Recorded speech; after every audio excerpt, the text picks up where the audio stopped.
saya nampak PRN ni juga boleh bagi ruang kepada kita untuk tunjukkanlah, bagi signal kepada kerajaan ini, jangan buat tak tentu arah kepada rakyat lah dalam polisi-polisi mereka lah. Dan ada yang kata, dia kata oh ini tak efek persekutuan, ini hanya berlaku di peringkat negeri.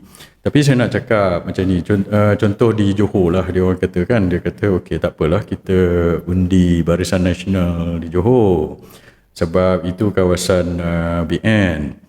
Okeylah kalau kamu nak buat macam tu, dekat Johor pun Perikatan Nasional tak sekuat Barisan Nasional. Saya bukan cakap Perikatan Nasional lemah dekat situ, tapi Johor ni has always been UMNO punya stronghold. Ada UMNO dulu kalah lah, masa tak salah saya PRU 14 UMNO kalah di Johor. Masa tu PH menang, Osman Sapian jadi Menteri Besar di bawah Bersatu, ingat tak?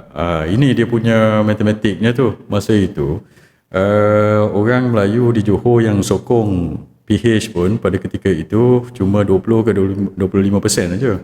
Kerajaan Johor jatuh daripada Barisan Nasional, Khalid Nordin time tu dia ambil alih oleh kerajaan PH di bawah Bersatu. So 20 to 25% aja itu diperlukan. So kali ni pun saya tengok kalau apa ni orang kata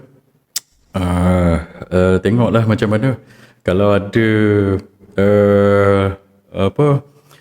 penentangan ataupun challenge lah dekat Johor ni ataupun tidak, sebab Johor ni adalah negeri bersatu, bukan di bawah PAS. Pengerusi Perikatan Nasional di Johor pun dilantik Sarudin. Sarudin ni under Bersatu, dan Bersatu baru tengah nak regroup sebab Bersatu baru lepas krisis lah, mungkin dah habis ke mungkin tak habis ke saya tak tahu. So mereka baru lepas civil war ataupun perang saudara. So bila